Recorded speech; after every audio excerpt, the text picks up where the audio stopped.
and good evening to one and all. On behalf of my team AP Legal Chambers and on my personal behalf, I welcome you all to the 18th webinar of the series titled Understanding the Native Jurisprudence of India, that is Bharat. I am Anand Kumar and I am going to be your host and the moderator for today's session.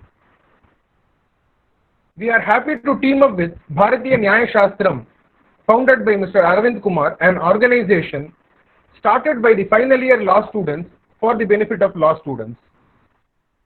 We have in our midst special speakers Dr. D.K. Hari and Dr. Mrs. Hema Hari, amidst us, the founders of Bharat Gyan. We are very privileged and honored to have both of them on board. I welcome all the participants here. Before going into the webinar, I would like to make a few things clear to all the participants. Kindly mute your audios and if possible, disable the videos also from your end.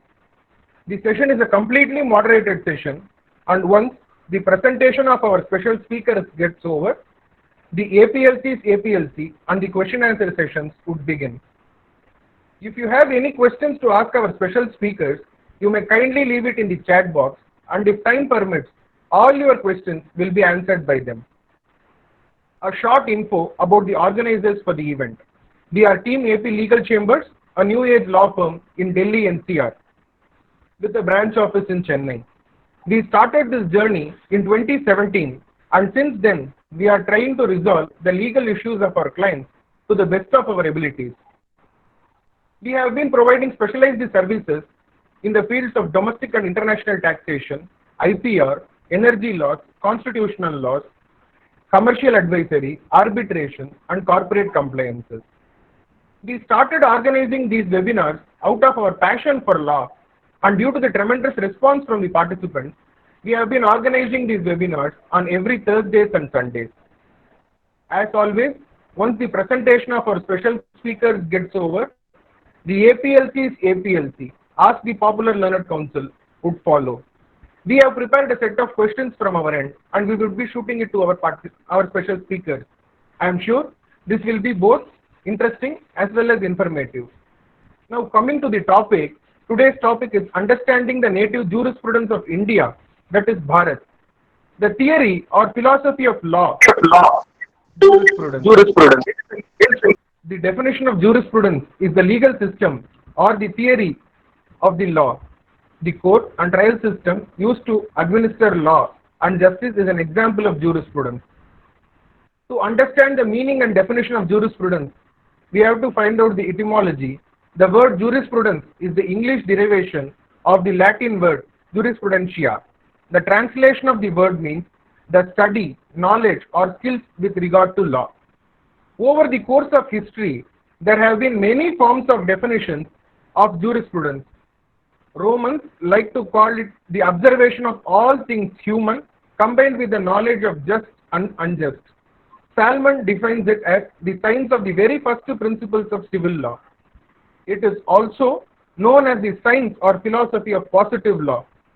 That there is no one correct definition of jurisprudence. All of these are correct in their own regard. But wait, do we fail to understand that there was a native jurisprudence in our country for over a period of many thousands of years? Yes, we are now here to ponder, analyze, and also introspect about the native jurisprudence of our country, India, that is Bharat. Let me wholeheartedly welcome the special speakers of today. A small intro about our special speakers.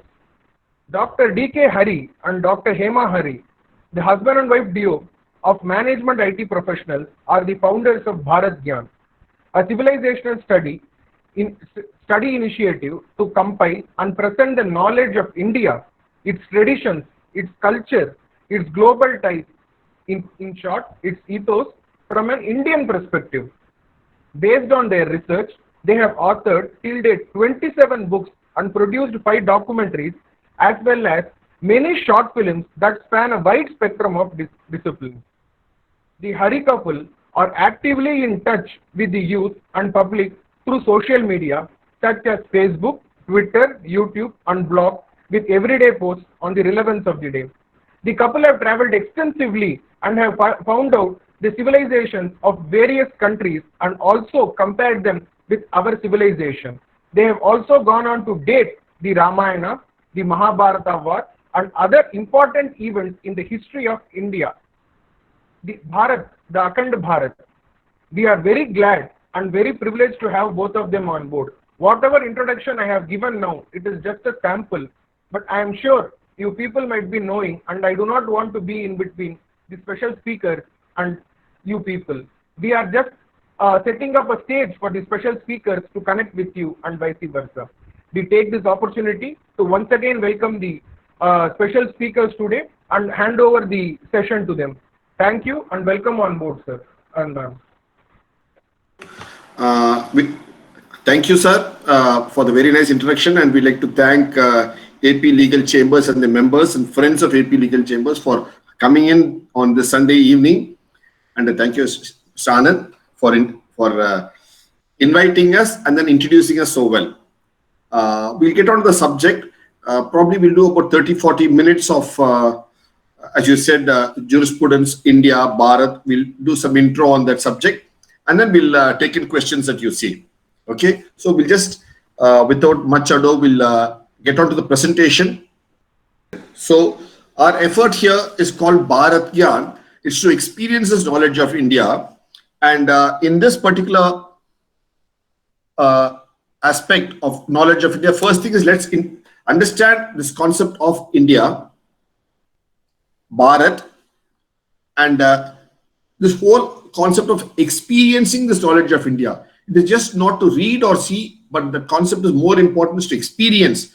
Anubhava, as we say in all the Indian languages, where man has walked the sands of time in this land for well over 8,000 years and more. It's the only continuous surviving civilization of the world. The world has seen over 40 civilizations or more, but Indian civilization is only continuous surviving civilization. That's to our credit, and it's a pride of the land. And we have a variety of ethnic groups in this land. All of them are collectively the strengths of this land. Each of the ethnic groups have left their own indelible imprints on this land. And each have also left their imprints here, which is the diversity, the beauty of this country. If you look at our constitution of the land, we call it Bharat, that is India, or India, that is Bharat. The fundamental question that came to us when we started doing this research of Bharat Gyan about 20 years back was, how did these two names come about? If you look to the northwest of India, you have the Sindhu Nadi, which the Persians and Arabs, when they came this side, they called it Hind. Because for them, in their language then, probably 3,000, 4,000 years ago, the syllables Sa and Her were interchangeable. So Sindh became Hind for them. And that's why it's from that Hind you get the land of Hind, Hindustan, Hindi, Hindu, all that. Even now in Persia, Arabia, Azerbaijan, Turkmenistan, all those places, Central Asia, India is still called as Hind. And that's the way we are referred to there, because that's how it's been there for many millennia. And when this word Hind traveled further west from Turkey onto Greece, the norm there is the H is dropped between Turkey and Greece when it crosses the Bosphorus Strait. So in Greece, it became Ind. And when the name traveled from Greece into Germany and France, it became Indi or Inde. That's how it is. They add an E or a I there in Germany and France. So it becomes Indi or Inde. And from France, when it crosses the English Channel from Calais to Dover and goes into England, they add an A to it in the end. So that's how we get the name India. So when you talk about jurisprudence of India, the first point is we should know how the name India itself came about. This is how, and when the English came to India by ships, what did they do? They gave the name India to us. So that's how it comes about. And if you looked at the name Bharat. Yeah, but originally all our literature refers to this land and the civilization as the Bharatiya civilization. And there are various versions of how this name has come to be. One popular version is that it is named after the son of Shakuntala and Dushyant, Bharat. And another version is also that it is named after Jata Bharata, who was the son of Rishabha, the first Jain Tirthankar. And if you go into Bhagavad Puran and all, you'll find that this land was called Ajanabham. Prior to his time. But the point is, why were these people also called Bharat? Because every name in the Sanskrit language has a meaning. Sanskrit and of course the following all Indian languages. So there is a meaning. So these people were also called Bharat because it meant something. And what did that mean? If you look at it, if you analyze the word etymologically, you have Bha, which means light, knowledge, enlightenment. So this aspect of enlightenment with Rata. Rata means to enjoy, to relish. So to be a connoisseur of, which is why you have the wife of Kamadev, the lord of, the Cupid as equivalent of Cupid in the Indian divinity pantheon, Kamadev, and his wife is Rati, Rati Devi. So Rati is somebody who is very delightful. So Bharata means those who relish knowledge, which is why you have so many Bharats in our, illustrious lineage of India. And that is why this civilization itself has been looked at. They named themselves as Bharat, meaning a land which relishes knowledge. And if you look at old records where you see the Chinese as well, they have looked at us as the kings of wisdom. Well, they had different ways of perceiving each and the various civilizations that were ancient then, like the Rome. They were the handsome, the king of men, because very robust physique, and the Chinese were the king of people, and so on. So India was looked at, Bharat was looked at as the king of wisdom. So it is for us, this generation, to take this knowledge forward and share it with the people. Now let's get on to the subject of the evening, which is law.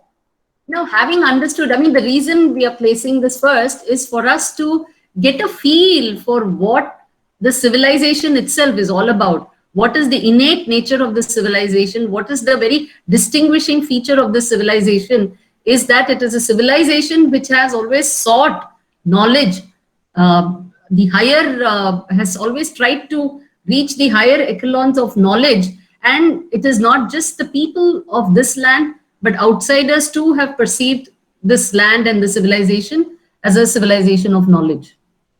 So from there we move on to, therefore, how did this civilization, therefore such a learned civilization would have had taken sufficient steps to ensure that there was law and order in society, and it was a well-organized society. And it indeed was, if you really look at various structures of the society and so on.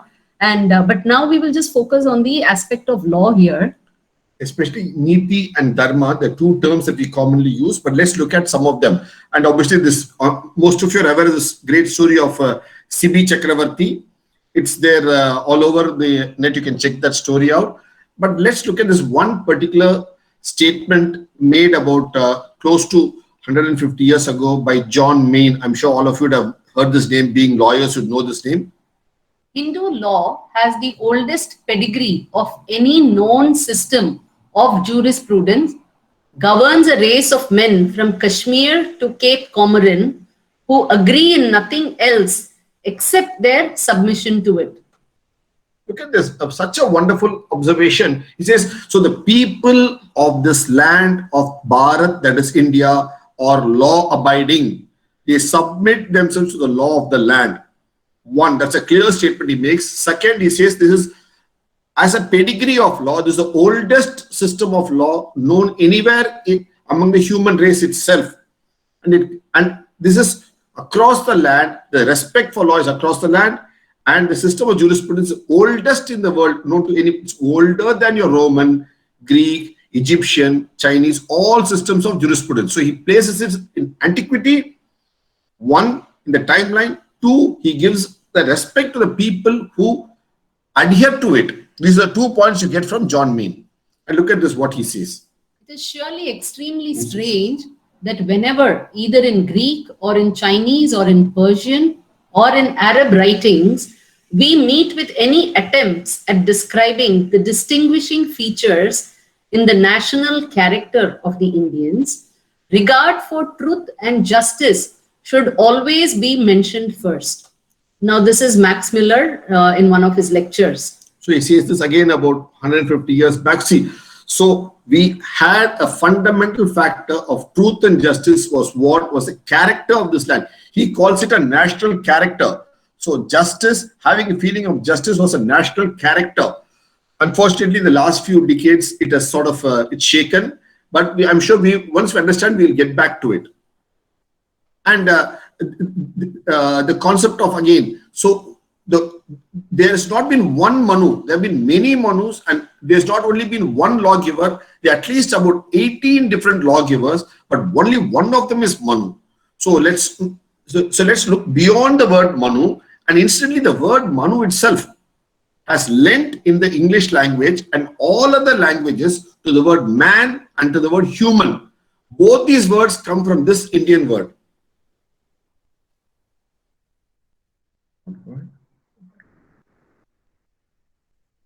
So here it is, this land, when we said about Dharma, which is what John Main also said, if we respect Dharma and safeguard Dharma, Dharma in turn safeguards us. So it's mutual. It is paraspara, as you call. It's a clear give and take. But if you attack Dharma, Dharma attacks you back. So that is what is the basic fundamental foundation that you have in this land. Okay.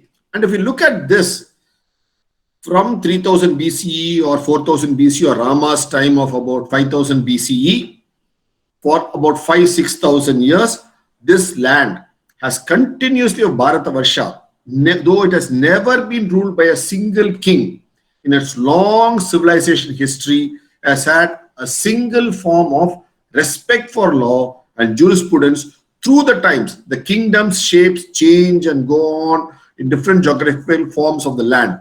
But the respect for law and similar system of governance with human respect, this land has had the longest surviving respect for this. No other land can claim it anywhere in the world. Because the country as such, you see the shapes of the kingdoms keep on changing. When the local things change, but as a land, we have had one common set of laws across the land. Whereas if you look at in Europe, you see that there have been about 20 kingdoms in different times, taking different shapes, different colors, but they've all made their own laws. Continuously keep on changing. Whereas in India, Bharat, we have had this a sense of continuity, not just for a few centuries, but for a few millennia. That's a distinguishing factor of the Indian thought of law. And if you look at the difference between the words king and sovereign, this is a very important aspect. What it says is, the king has no legislative powers, and the laws are made by knowledgeable people of the land. Sitting in different parts of the land, the king can only administer it. Okay, and who are the lawgivers? There are many of them. Manu is just one of them. You look at it, there are many lawgivers across the land, across times. Daksha, Gautama, all these things. Everybody is a lawgiver. That's the beauty of this land. Look at this. There have been antiquity of lawgivers across the land. And even in China, they refer to at least 60–80 verses of ours. So there have been different people who have across times given us different aspects of law. And as I said, the word, the Manushya comes from that comes the word man and human. Manushya, the word that we use in Hindi and all the language. Manav that we use, all the basic root is here. And fundamentally, this you have to see in connection with the Indian civilization's method of tracking time. So there is one unit which is called Manvantara, and this again has various scales, right from cosmic scales to marking epochs, which are variable windows of time on a societal scale. So Manvantara also defines epochs, and the leaders for each such time windows is also a Manu. So a Manu is one who shapes the thought for a particular epoch.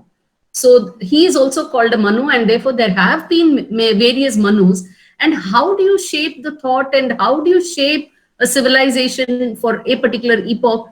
Fundamentally by shaping its law, system of administration. And that is what the Manusmriti was all about. And this has to be seen in the context Overall of perspective. windows of time, because there have been many smritis and many shastras which deal with administration, trade, law, and so on. So they are not only India, but many Southeast Asian countries, other countries have used inputs from this. So there's not been only one Manu, there have been many Manus. Actually, the word Manu also comes out similarly as Moses, Menes, Musa, all over the world. So it's a very similar concept across the world. And there have been many smritis like this, Apastamba Sutra. So even Yama has given a smriti, Yajnavalkya, Vishnu, everybody. So all this formed the basis of the law of the land, where the Raja and the kings, they administered it. And you can see there are so many people across times who have given more and more voluminous data for local needs as well across the land, be it the south, the east, The famous Daya Bhaga and all that. Daya Bhaga. So all of them are given. See, this is from Bihar. Similarly, in the north, Vachaspati Mishra, 5th century. So each one have added to it countries through the ages. Okay, this is from Mithila. You got this? Similarly, from the west. So different parts of the land have offered continuously through the ages. So it is a composite affair.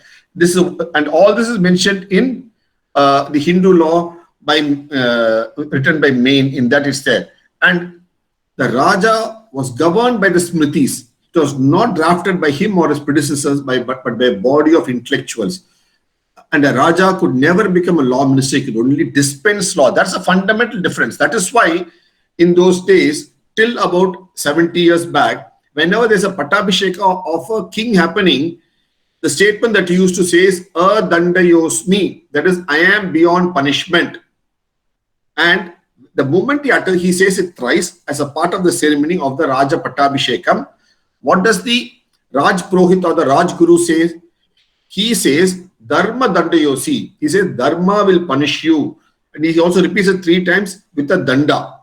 So he says, Dharma Dandayosi. So the Danda of Dharma will, so the fundamental point is, in India, the Rajan, the king, is subject to the law of the land. Whereas in Europe, the sovereign is above law.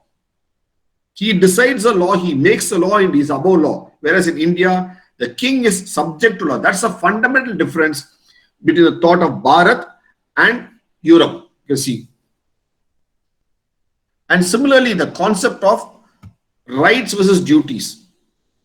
If you see this, we have always spoken about our adhikar. What are our rights? It's been a rights-based society in India in the last 70 years and more because of certain influences. Whereas if you look at the land of Bharat, the jurisprudence, it's always about doing your duty and other things will follow. That is the fundamental difference. So your right is to do your duty. Your right is to do your duty is a fundamental point. That is what the key aspect is. And one of the key persons we see, and this is repeatedly explained by Narada and everybody else as Vyavahara. The one person in West who made a distinctive shift from rights to duty was when John F. Kennedy, the president, he was sworn in the speech he made when he was sworn in, he asked, ask not what your country has done for you, ask what you can do for your country. So with that, he changes the paradigm, he changes the shift from the governance and the country to what you can do for your country. While this was said about 60 years back, 70 years back in US and became a big paradigm shift, as she used the word, whereas in Indian thought, it's been there for 5,000 years from the times of Krishna and before. So that is a big shift that we have in the Indian perspective, where, and look at this, many of our laws that we have today comes from this particular person, Sir William Jones, who is sometimes referred to as the Justinian of India because he's supposed to have given us the just laws. But look at This frieze is very important. It's a marble frieze that you have there in Oxford, where you got 3 scholars. Look at these 3 scholars sitting here, and he is sitting on a higher pedestal, and he is sort of writing the laws for India. Okay, and here is a Mohammedan who is referring to his book and quoting.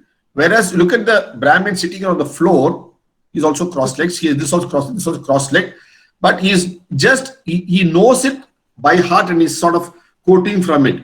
That's the difference. So here they knew, and they show, see what they show. A student, Jones is a student, William Jones, and here he is sitting on a higher pedestal in comparison to his teachers. So that's when the shift happened. It's a shift from perspectives as to we were giving our perspectives, but we're sitting on a lower level. A person who was sitting at a higher level was a person who was receiving it. That's when the shift really happened. You can see in the field of law. So look at how he says this. So every minor detail was prescribed in Indian thought. For every small thing, every trifle was there. That is how the Indian law, and so there was a variety based on need, and as she has always said, on context. The Indian law has always been context based, but it's all brought under one ombudsman umbrella only during the times of Warren Hastings for us. Before that, we had clear separate laws. You can go to the points you want to see. No, here you have the... Where is that? No, you have that variety of needs. So you had different, see the word Shreni here is meant to speak about trade. It is from this word Shreni. If you see, you get all the trades you get. That is why you have got the word Seth, Setya, Chetiyar.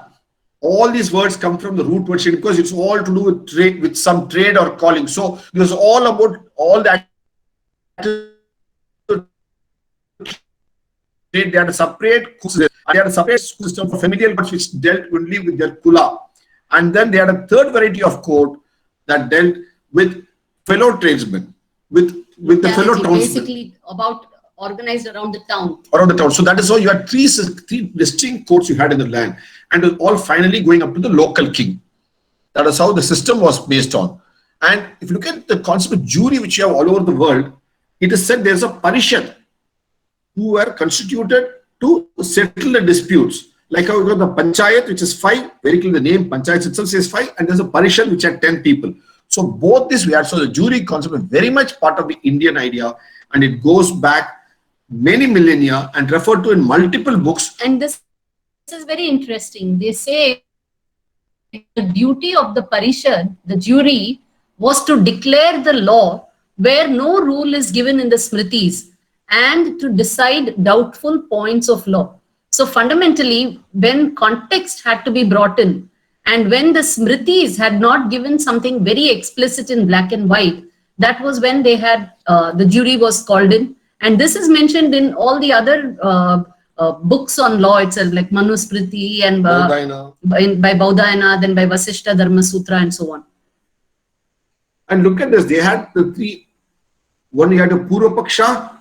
So you take which side, Paksha is a side, so Purva Paksha, Uttara Paksha, and finally you come to the conclusion. So the 3 levels clearly. So all this were very much a part of the Indian perspective of dispensing law across the land. And This is interesting. Actually, we made a short film on this. We can just share with you. Look at this. This is about twins. See, here the law of the land is linked to Ayurveda. All over the world, what do you do? When you have twins or triplets born to a mother, what do we say? The child that is born first is elder, the child that's born second is younger, as per modern systems, by method of allopathy also. Whereas in Ayurveda and in the law of India, traditional law of India, what do you say? The child that's born second is elder, because it was conceived in the womb first, and the child that's born first is younger. So when you have to have family, wealth, partition. Who becomes elder becomes a point. So the child that's born later is elder. So system that you have in Ayurveda, science, and that you have in the Indian law system matches. It's beautiful. And this, so this is a comparison between the Indian law and English law. Incidentally, we made a short film on this. It is available in our YouTube channel. You're welcome to go have a look at it. And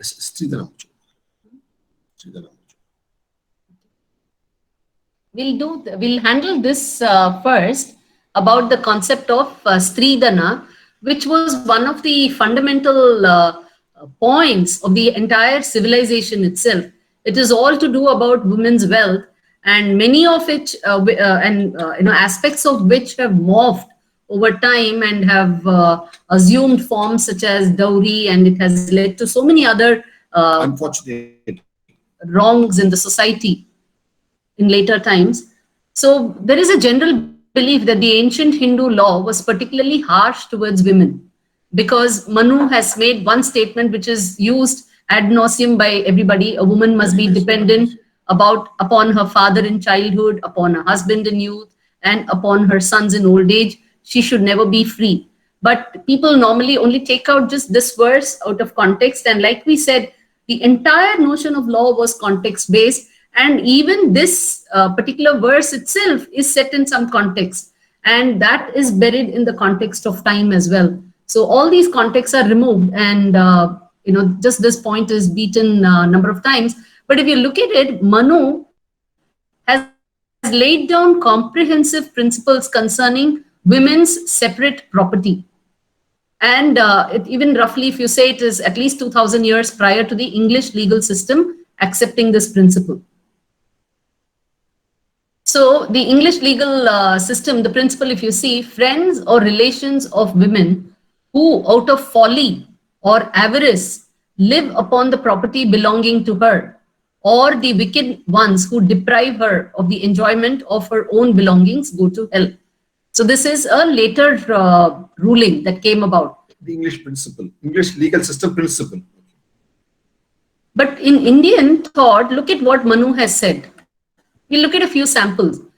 He allows, so it's known that when there is a husband's second marriage, the first wife is entitled to supersession fee, sulka, an equal share of property which the husband gifted to the new wife. So legal obligation to maintain the first wife is seen right from Manu's days. Many of them have said. Then there are some other lovely points that come out. The husband again must give 1/3 of his property to the first wife at his second marriage. Then Vijnaneshwara, this is in the Mitakshara in the 11th century. So he says property acquired by a woman through every source, including inheritance and partition, was her Stridhana. So this Stridhana, that means woman's wealth. So she was entitled to wealth, and she could acquire it through various sources, including inheritance and partition, as well as her own earnings in any form. And property obtained by women through inheritance, purchase, partition, seizure, finding is her Stridhana. And every category of property was brought under the scope of Stridhana, and the woman was granted exclusive ownership over it. So this is key, exclusive ownership over it. And the line of descent was also very clearly stated. So after the woman's death, it devolved firstly on unmarried daughter, then on married daughter who is not provided for, followed by the daughter's son. The woman's own son could inherit only in the absence of heirs in the female line. So what it says is, Stridhana, the wealth of women, was only in the women kingdom. Look at this. Animation.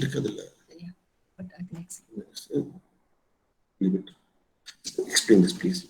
So look at this. A lady, she has wealth. The first wealth goes to her daughter who is unmarried, then to the daughter who is married, and then to her progeny, that is her grandchildren, her progeny. Is only after they've all been catered to does the son get any share in the wealth. So a mother's wealth Stridhana was in the female kingdom alone. That's the beauty of the traditional Indian law.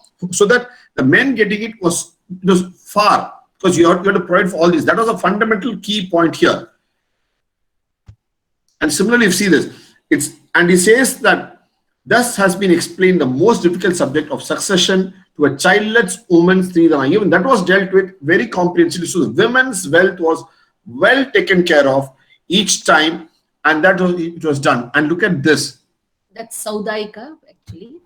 So they call this what is obtained by a married woman or a maiden in the house of a husband or father from her brother, husband, and parents. Neither the husband nor the son nor the father nor the brother has authority over her Stridhana to take it or to give it away. And this was called a Saudaika money. And if the husband borrowed this money, he was under a legal obligation to repay with interest. Now, actually, as we go forward, I don't know how much of these are such very profound ideas and design in which show the way the law and the way the civilization was working and was designed to work. It shows how beautifully they were interconnected. We will try to do some justice here in this little while, but what this leads to is that, one, the woman kingdom had a lot of wealth. So, and the husband had no right or access to it, husband, son, father, whatever, and they could borrow from it and they had to return it back. Now, this means that the men folk had to work. I mean, the whole system was so designed that there had to be a continuous churn of the wheel of fortune. So people had to keep working, and whatever the women held was more like a nest egg. Safety nest. So that they could borrow from it, but then return it back. So look at this. This is a statement by Henry Maine here, who wrote about the early institutions of the Hindus, especially with the married women. And he describes it saying very clearly on Stridhana. It is certainly remarkable that the institution seems to have been developed among the Hindus at a period relatively much earlier than among the Romans. So he says, it was the Hindus, the Indians, who gave the wealth to the women, and it was with them much before any other civilization of the world. But what happened was, unfortunately, during the continuous onslaught and later during the colonial thing, this was all turned over. So by the judicial decisions continuously, and bringing in British moral justification. Look at the key word here. The British moral justification and bringing British laws onto the local customs of India. There was a big tampering about it happened because of this constraint what Stridhana was, and that is how it went on to become dowry. While it was, and look at this, they brought in a concept called reversioners. Reversioners. And upon the widow's death, the property reverted to the husband's male relative. So this is something that was introduced by the British. So while in the Indian thought, it was like from the mother to the daughter, and it remained in the woman's kingdom and more through bloodline. Here they brought in something where once a widow dies, all the property goes to the husband's male relative. So what happens, look at this. The moment the husband dies and the lady is without elder sons who are old enough to handle the situation, she is literally at the mercy of her dead husband's male relatives, because if she dies, they get all the wealth. So she is literally at their mercy. So the women who, before the arrival of the British and their reversioners law, was really a queen, and she had the dana and she was a stree. After this law was brought in, what did she do? She became at the mercy of these people who could ill-treat her. Look at this, what he says about this. Come here. No, this is again the same explanation of Stridhana, but this reversioners law is actually, if you see, is what led to a widespread practice of sati in India during the last... Ill-treatment of women started only with this. As she said, sati came because they forced the lady to die with her husband so that they get the wealth with them. So that was what was the problem, Barkit. So it was an alien law imposed on the Indian society, which created so many unwanted ills. And it was blamed on us again. Those ills again blamed on us. So we were the victims and we were blamed as the perpetrators. And look at this. There was a visionary lawyer by name Dr. G.V. Deshmukh. This is about at the time of independence, and he wanted this to be reverted.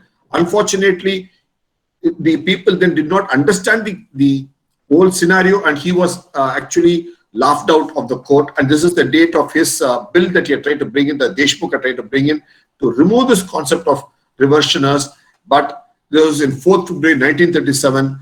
If he had done this, then itself women would have got back their wealth.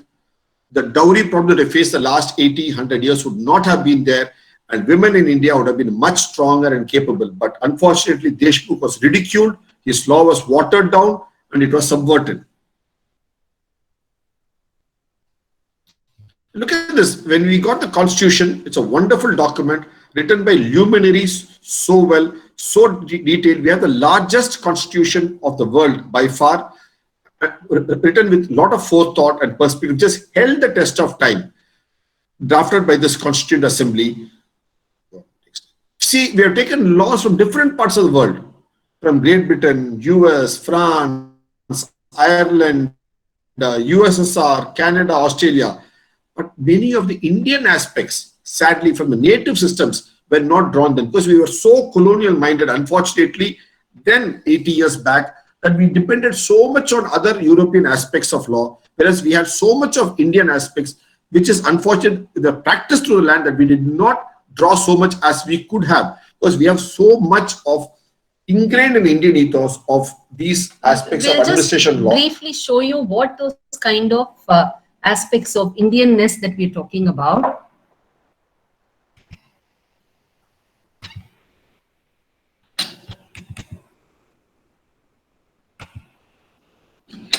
See, fundamentally, it all starts with even how do you portray justice? See, today in law, justice is represented as the lady who is holding the balance scale. Whereas, look at this, in Indian thought, you have a Nidhi Devan. And the 4 aspects to Nidhi Devan. One is Buddhi, his brain. With that, he gets Vidya, knowledge. So he dispenses knowledge with that. With his eyes, he gives Karuna. So law is dispensed with knowledge, with Karuna, sympathy, compassion. And through his mouth, he gives it with love, affection. He explains things to the people. And 4th, with his hands, Kar, Karna, Karam. So the crime is also done with Kar, and the punishment is also done with Kar. So Nidhi is also with Karna. So that's why Nidhi Devan uses these 4 aspects. Whereas this is a beautiful representation of the 4 perspectives of Nidhi Devan. And we have the statue in different parts of different high courts and Supreme Court of India. But unfortunately, the colonial perspective, the European perspective of the lady with the scale does not bring out these 4 aspects. We have so much in Indian thought that brings out these 4 aspects. It's unique and beautiful. We need to slowly educate ourselves and incorporate this in our ideas. And this Dandaniti, the rule of punishment and justice that we have been having in India, in which it speaks about Raja Pattabhisheka to Dharma Dandayosi to so go it is traced back all the way to the divinity Saraswati. So Saraswati is the original author of this. And like we said before, there are various works. They're all the works on the aspect of law could be found transcending works on business, trade and commerce, administration of a kingdom, economics, etc. And they were called by different names: Rajashastra, Rajadharma, Dandaniti, Arthashastra, Niti Shastra, all of these. And today you kind of group them as a category of works, and they're called polity. But they were also popularly called as Rajaniti Shastra, Dharma Shastra, and Arthashastra. So there were umpteen number of works. If you really start looking at works which were in this category, now you'll find so many of them. And if you even trace back, like for us, we always start, even if we say the word Arthashastra, it always means only Kautilya, Chanakya, and his Arthashastra. But he, in turn, he traces it to Viduraniti. So Vidura's model of governance and administration, which dates to the Mahabharata time. That is 5,100 years ago. And Vidura, in turn, he went by what Bhishma taught him, the principles that Bhishma had followed. His predecessor, his grandfather, equivalent to his grandfather. And Bhishma, in turn, he follows the Ramokya Niti, which was during Rama's times, which was popularized by Lakshmana when he learns it from Ravana, as well as from Rama when Rama teaches to Bharata. Because this Ramokya Niti has its foundations in the Rama Rajya, which is espoused by Rama in Kashchit Sarga in the Ramayana. So where he various rule a kingdom and about law and order and so on. Rama, in turn, he traces it to Pushkara Niti, based on the teachings of sage Pushkara to Rama. And Pushkara, in turn, he traces it to Agni Purana. So, each of these works, you will find this kind of tracing, you'll find the way the thought goes back and back and back. And so Kautilya's Arthashastra, we know, is about 2,000 odd years ago. 2,300 years ago. Before Vidura is 5,000 This is around 5,000 100 years ago. And this is around 7,000 years ago, going by the dating of Rama. And this is even beyond. Look at this. We have a Ravana's model. So it is not only Rama's model. We have a Ravana's model and they both match. That's the beauty of it. They merge a lot. They overlap a lot. And so all of them, fundamentally, they talk about the three goals, Dharma, Artha, Kama. Moksha, of course, does not figure more in these works. And then about 4 methods, the Sama, Dana, Veda, Danda. And it is in the Danda, that is the Danda Niti Sara, forms the basis from which various other works come. And Manu Smriti, Bharadvaja Smriti, so many Niti Saras, they all come down from this. And finally, what you hear is about the Kautilya's Arthashastra, which is a much later work. Chronologically, if you go, no, it's a much later work. But for us, we think it's a work of antiquity. But he says himself it's a later work of his.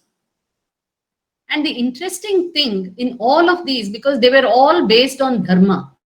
And look at the fundamental difference between law and Dharma. Because you can't equate Dharma to law. Because Dharma, the meaning itself is much more deeper, and what it achieves by that meaning itself is far larger. It sets the tone to prevent an offense itself.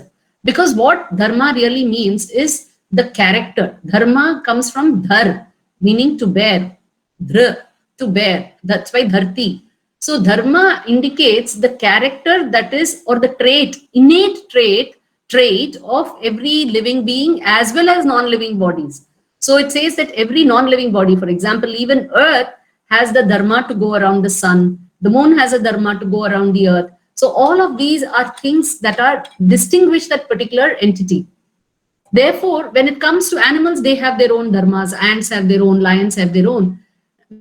When it comes to human beings who have this mind which is fairly well developed, then it brings, the Dharma brings in a notion of interactions, context. So Dharma then takes on as to a notion of how do you behave in every role as well, in every role, in every context. So that brings in the subjectivity in law itself. It brings in subjectivity on how people behave, how the society conducts itself, and therefore what is to be perceived as right and wrong. So there has never been a black and white as far as the Indian view of looking at law has been concerned, because Dharma was ruling everything. And on one hand, therefore, it sets a tone to prevent offense. And on the other hand, it sets the tone to look at it very contextually. Whereas in law, it is more of an aftermath. It sets the tone to punish the offense. That is the fundamental difference that we see between law and Dharma as it is viewed today. And this is actually evident because for such a large country with so many villages and towns and colonies. We have over 6 lakh villages and towns and colonies in India. Because we have the pin code of 6 lakhs. So we have 6 lakhs of them. But we only have about 12,400 police stations. So fundamentally, the society is such that they are, like we saw earlier, they are law-abiding by nature, and even that nature is influenced by dharma. So we are not a policed society. We are a dharma ruled society at a common man's level, which is what she said in the main slide itself. We say, the first slide we started off, he says, here the people submit themselves to the law of the land naturally. So if we were a police driven society, we would have had to have 1 lakh police stations, which we don't have in this land. This is an important slide. So having looked at dharma, today what happens is we find in the Indian constitution, we find the word secularism, not only in the constitution, in general public conception, dharma is used with the word to mean religion. But whereas dharma actually means the nature and your behavior, your behavioral traits. So when you say that we are dharma nirpeksha for secularism, it's incorrect. It should not, because we are not indifferent to morality or ethics. We are to be moral and we are to be ethical. Whereas what it should be is we should be pantha nirpeksh. Because pantha actually would be a closer word to religion. Apt word. Because what it denotes is you can choose any path to the supreme, the central unified idea of divine. You choose any of the path, any panth, and it still leads to the common united divinity. And that is what secularism is all about, where you can respect each of these paths. But if you become dharma nirpeksh, and if you keep repeating this idea to ourselves, then eventually we will, the idea of what dharma really means is slowly vanishing. It is becoming more close to religion. So this is something that dharma we is have not to... religion, so we should not be dharma nirpeksh. We should be pantha nirpeksh. And yet another aspect of the Indian civilization is the idea of giving and receiving. There are many distinguishing aspects about the Indian civilization that, few of which we will touch upon now. And the one is, in the Indian ethos, it is the giver who thanks. Whereas the global style is to say thank you by the receiver. He is expected to say thank you. And there is a beautiful story of an exchange between Swami Vivekananda and Rockefeller. When Swami Vivekananda went to America to give the famous Chicago address, that he stayed on for some more time, there's a particular incident of the business tycoon of America then, Rockefeller. He met Swami Vivekananda and gave him a large check. And Swami Vivekananda did not say thanks, whereas Rockefeller was waiting for Swami Vivekananda to say a thanks for giving the check. Then Swami Vivekananda explains to him and says, in our thought, in the Indian thought, it is the giver who says thanks for having given the opportunity to give to the receiver. So look at the mindset, because only then giving is a sense of humility. So giving is done with a sense of gratitude to the receiver for giving an opportunity to give. So here you go back into the idea of dharma, the idea of rin, debt, and so on, which is very prevalent in the Indian society. The debt to nature, the debt to your parents, the debt to your ancestors, the debt to the environment around you. So there are various kinds of debts, and therefore a giving is supposed to be a natural task. So you're always supposed to be in a giving mode, and you're supposed to give with a sense of commitment to stay detached from the gift. And likewise, even when you receive it with a sense of honor, because the giver has chosen you as a receiver. So these are things. So a simple act of giving and receiving, if you see, it has so many ramifications around it that lifts it from just a mundane act of just giving it to a much higher elevated perspective itself. And which is why people are very careful. They never give with the left hand, whether be it money or anything, they never give it with the left hand. It is always given with the right hand. And there are various, ways in which they give it, and then, pour water over it to indicate a donation, and the giveaway to show the attachment and so on. But see, this is the fundamental, many aspects in which the Indian civilization stands out unique. So we have focused more on action than reward, right from Gita. We have focused more on duty than on rights. We have focused more on doing good than on what we get in return. on giving than on taking. We have focused more on seva, on others. We have focused more on happiness than on comfort. So even in austerity, we have found happiness. We have focused more on conservation than on consumption. We have always left small footprints, ecological footprints. We have focused on villages than cities. See, actually, what we're showing you here as just simple bullets actually come from a whole body of knowledge on which we have compiled data, which has given us this perspective about the Indian civilization, especially all this that we talk about conservation, then consumption, and villages and cities is based on the industrial model, administrative model, and so on. So these are various aspects on which, therefore, the laws were also, they were taking care of all of this when the judgments were passed and so on. So this has to be factored in when you deal with law of a civilization that has come so long and still continues to practice, because it's a lifestyle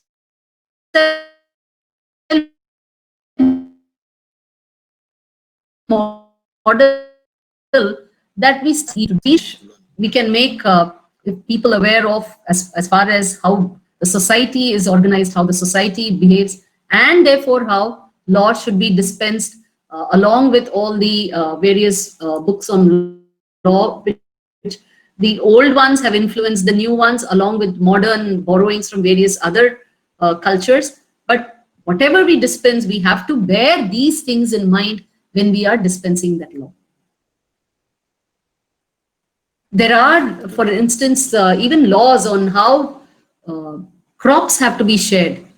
1/3, 1/3, 1/3 for the land, one bottom half for the land, 1/3 for cattle who actually helped you in the agriculture, then the 1/3 for the humans and so on. And even within this 1/3, it went to the landowner, water provider, tiller. So these were all customs and traditions of the land. This is how agriculture itself was conducted. So it was a very integrated society, and all of these figured as part of the said and unsaid laws of the land. What Hema is showing is very nice leverage, showing that, see, when you have three people involved, one is the tiller, he gets 1/3, the water provider gets 1/3, the landowner gets 1/3. So it's equitable distribution. Being an agrarian society, we were doing that. That's why we were prosperous, sustainable agrarian society for over 7,000 years. Unfortunately, in the last couple of 100 years, we've lost this because we've got other laws alien to us, put on us, because of which the bulk of the farming community became poor. So we have to get back to our Indianness, our Indian perspective, understanding all these things. So that will help us again be a sustainable, prosperous land when the laws of the land are in sync with the nature, the people, the attitude, and our ethos and perspective, which will once again make India prosperous, happy, and sustainable land. That's the perspective I want to give. And all this data is available in our Bharat Gyan website. I want to show the website. Oh, okay. Oh, that one.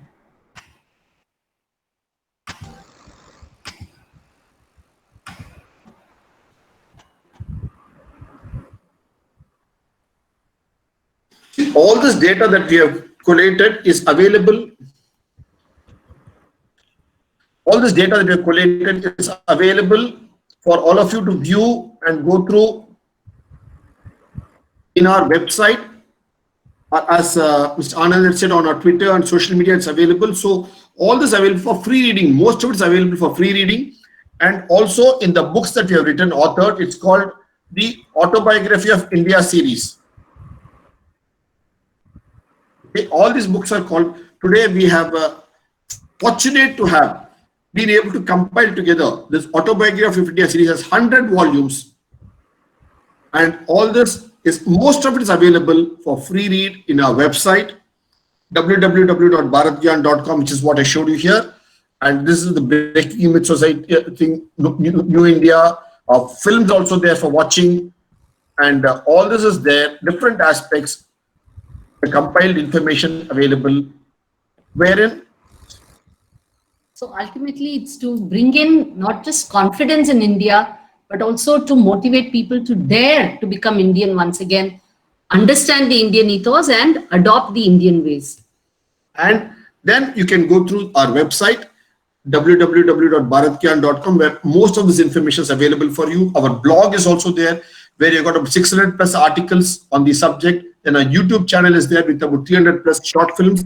It's all there. It's for you all to go enjoy and relish this knowledge of India from the perspective of law, jurisprudence, and all other perspectives of the Indian civilization as a whole. Yeah, thank you so much. Now, any questions, we'll be happy to take. Yes, sir. Thank you very much to both of you. It was really a wonderful session. We have traveled 2 1/4, 7,000 years, and we have come back here. It was really and at jet refreshing. speed. Yes, at the jet speed. In fact, we have traveled in a Pushpaka Vimana. If you could we just take a cue from your videos to travel that much distance. Sir, we have a few questions, quite a few questions from our participants. If Sure. it is okay for you, can we just extend it for another 10, 15 more minutes so that we can address Sure, all please. the- We are fine. We are fine. So we will take the questions of our audience one by one, participants one by one. So the first question is asked by one of our regular participants. Sir, before that, I would like to tell you that we have participants from US also. It is around 9:30 in the morning. We have our regular participant, Ms. Rama Singh from New Jersey. Sir, the first question is asked by Mr. Prakash Kumar. He is one of our regular participants. He is practicing as an advocate at Jharkhand High Court in Ranchi. Sir, he would like to know, sir, what is the validity of the ancient jurisprudence in the current scenario? In the 21st century, dharma, vyavahara, rights, duties, and obligations are diminishing. I think Almighty God is giving alarm signals to humans to rectify their karmas, sir. What are your views in the above question? Good point, sir. See, everything is a cycle. Okay, we had a clear run of dharma being the rule of the civilization for many millennia. Unfortunately, due to various alien features being imposed on our civilization, the last 1 millennia and more so in the last couple of centuries, we went to a path that is alien to us. First of all, fundamental aspect that we are doing in Bharatya is bring back an understanding of our moorings, our perspectives, our perspectives first of all, because only when we have an understanding of our perspectives will we be able to employ them. Without an understanding, you will not be able to employ them. So that is why we are bringing out all this context. So in turn, each practitioner, be it in the field of law, in your case here, or be it in the case of agriculture in some other field, or water harnessing in some other field, each of us should know that we have had the strengths because of which only we have been a sustainable civilization and a prosperous civilization for others to come and loot us. So we have had knowledge and prosperity, both we have had, and a twinning concept. So that is a fundamental need we need to understand. Then we can take it up one by one, because it is a big ship, and the big ship has to turn around. It has to first of all turn around only with knowledge, self-realization, and activism from the local people. Unless we are active to make it happen, it will never happen. Yes, the scenario is not convenient, not conducive, but if we don't take the first few steps forward, our next generation will not have even this to look forward to. Because we're going to be, again, masters to some other masters. If you're going to be the world leader in economics, then you have to be the world leader in law also. And you're going to give your dimension, your perspective. People are coming to you, what is your perspective, you're asking. And if you say, no, my perspective is a British perspective, then you're nothing. Then your civilization, antiquity is of no use, no value. We have to know our perspective first, then to counter and say, I am giving an alternate perspective, which seems a better perspective, which seems more human-oriented, more nature-oriented, more topography-oriented. That is what we have to bring in. Yes, sir. Thank you very much, sir. We will quickly move on to the next question. It is asked by Ms. Anu Dubey. She wants to know what is the difference between Stridhana and Nari Sampada. I would think they are just similar words for the same wealth of a woman, but sampada is one is wealth. It also has a larger connotation as well, various aspects of wealth as well. While dhana denotes holding, like we saw Saudaika wealth, Sampada also denotes traits as well, the subtler aspects too. See, Stridhana fundamentally deals with a lady's hierarchical wealth of one family alone, whereas Nari Sampada deals with the whole women folk and how her prosperity is perspective. So while one is focused, the other is a much larger perspective. And that is where, if you see, it is the women folk which clearly held not only the wealth. What is the wealth? Not just gold coins, not just money. It was land, cattle, water resources, and seeds. All these four were with women.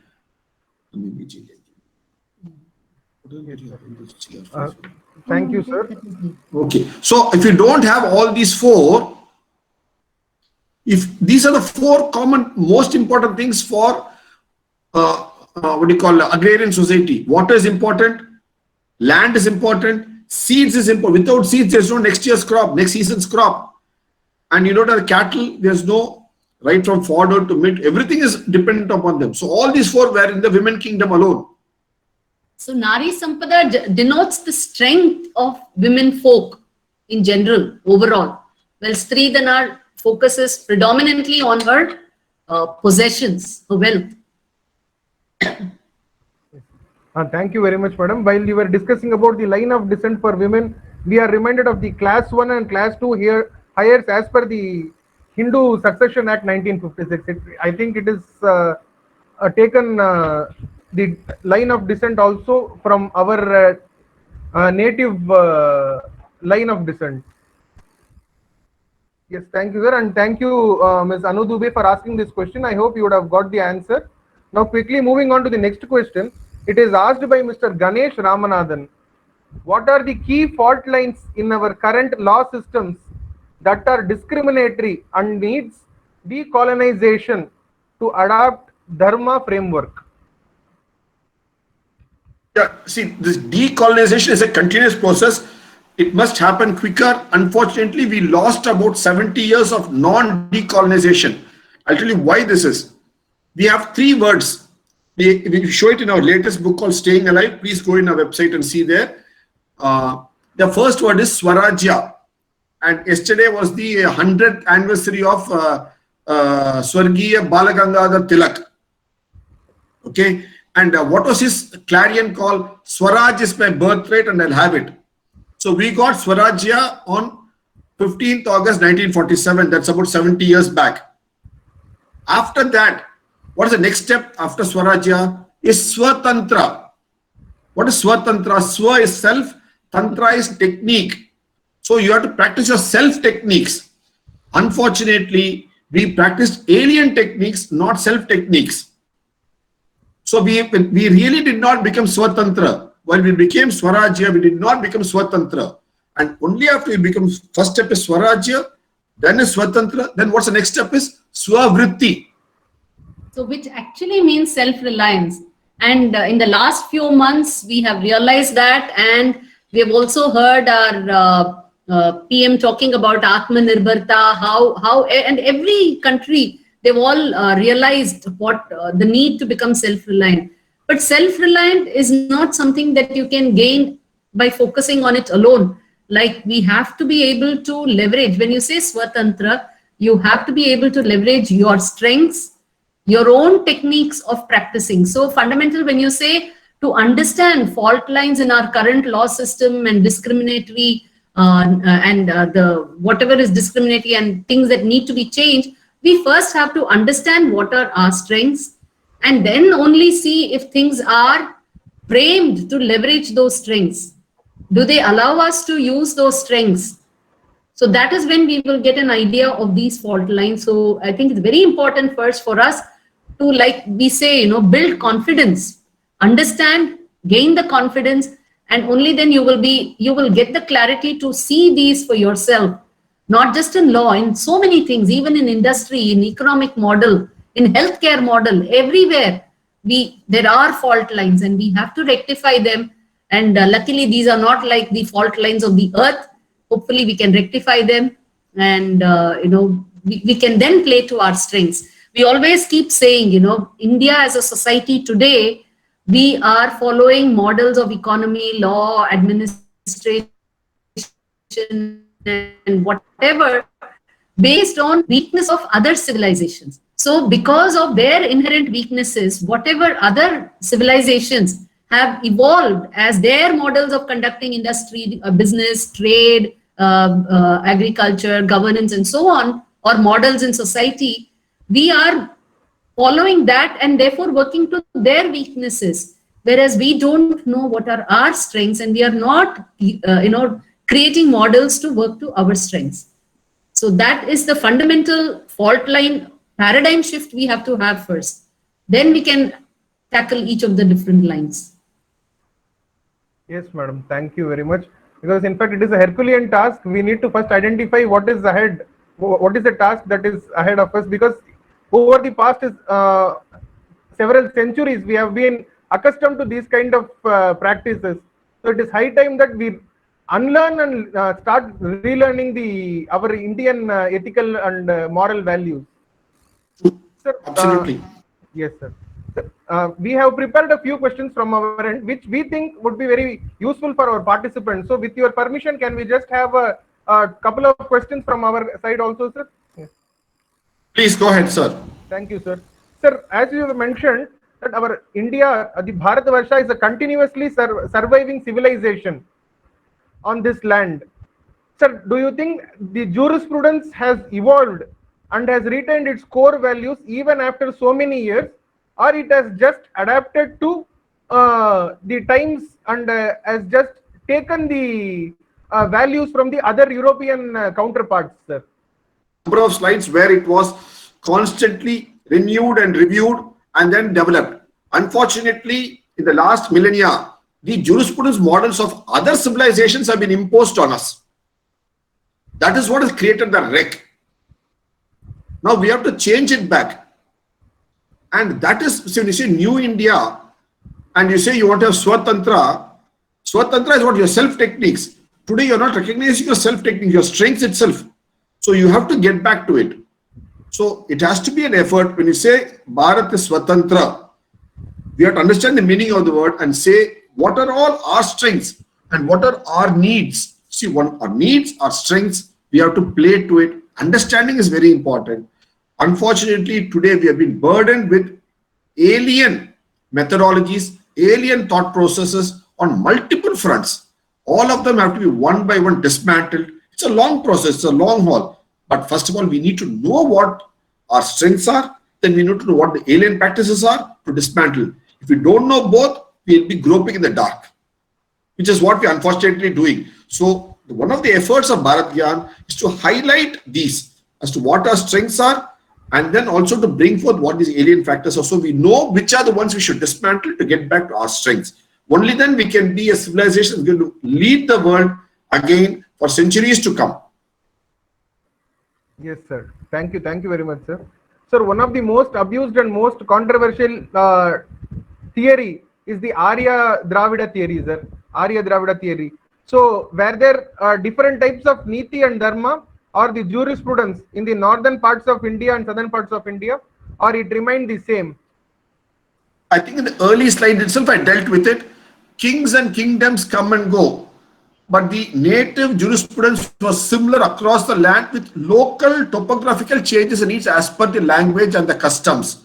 That obviously it has to be localized, but overall perspective was humanism and linked to nature and Prakriti. That was fundamental factor of the land, and where women were given equal respect. More than equality, they are given one step further. It's called complementary.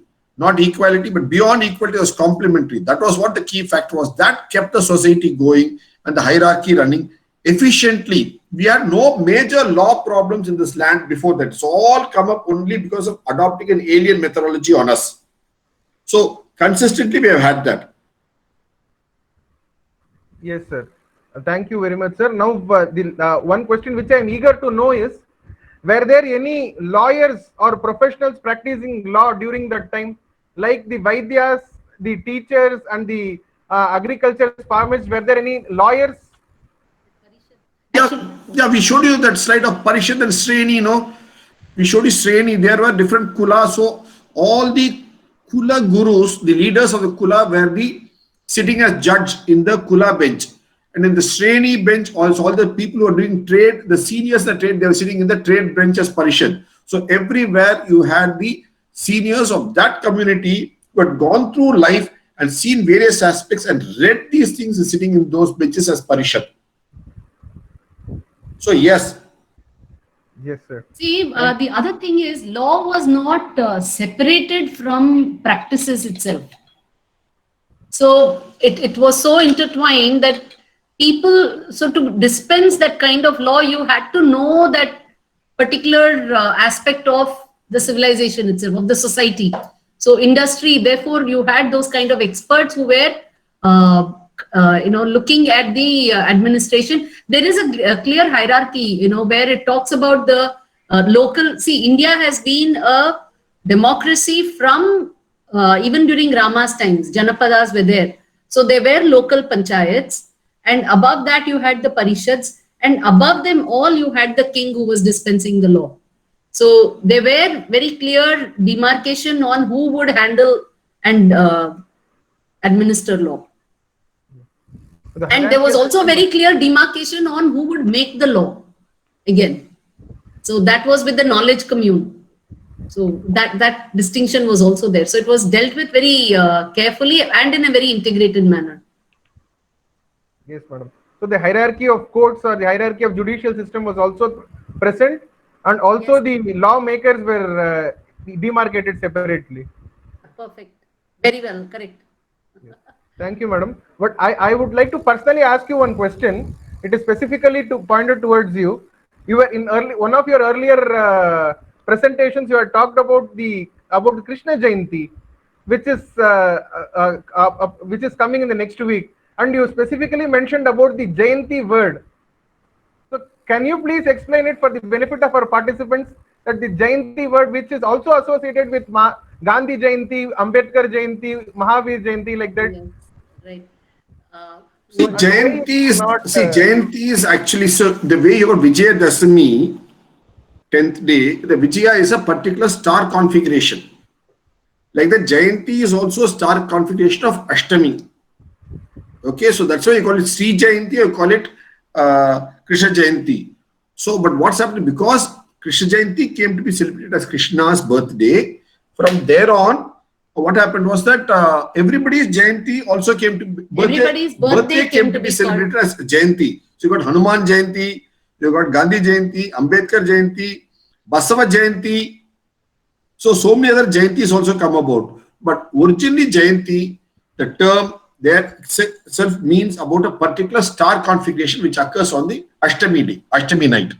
So there are specific terms for it. Now it's become more universally used across patterns. But all that is, we need to know that yes, there was an original term to it. Yes, sir. Thank you very much, sir. Here there is a question by Dr. Devraj Raichur about old laws leading to oppression of certain sections of citizens while Constitution of India. This actually is a very big topic, and there is a lot of misconceptions. Yes, this is how the effect is seen, but what led to it and what lies behind it is a huge topic of discussion. I don't think we'll be able to comment on it so quickly, but that is something we need to really work on. Probably sometime in the future we can take it up, discuss.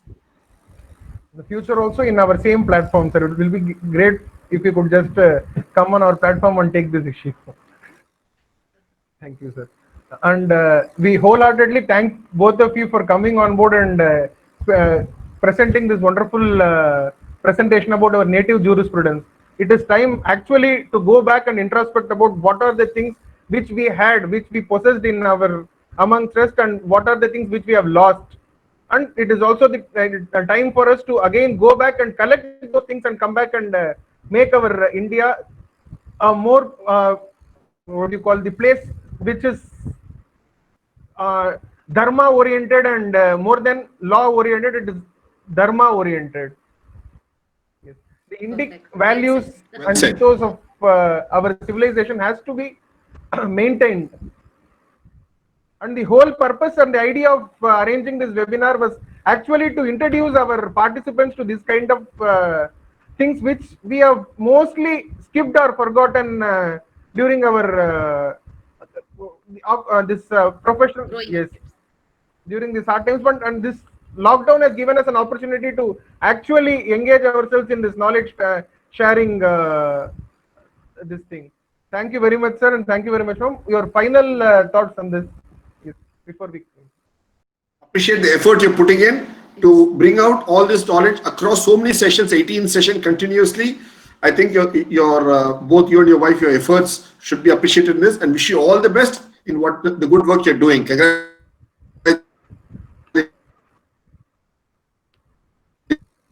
to you. And fundamentally, if you see the law, the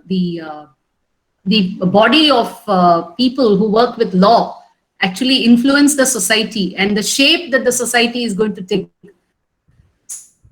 So it gives it that direction. It makes sure that the society is moving along that path. So it is very important that you are, bringing together people, like-minded people, and then, debating over such topics which can influence and steer society in a good direction. So really, all appreciation to what you both are doing. Thank you very much, sir and ma'am. It is really an honor for us to receive such a nice words from both of you. And it is today is Adi Perukku, and then it is also International Friendship Day, and we are getting 5th of August where Ram Janmabhoomi Puja is going to happen, and then we are shortly going to have Krishna Jayanti. Everything. We wish both of you the wonderful for these functions, and we are also looking forward to have you both on one more yet another session. Thank you. Thank you. Thank you. And, thank you. Thank you, participants. And we have got other exciting webinars coming up in the next weeks. Keep a tab on our YouTube page and Facebook page to get more information on the upcoming webinars. And with these things, it is Anand signing off. Thank you. Have a great week.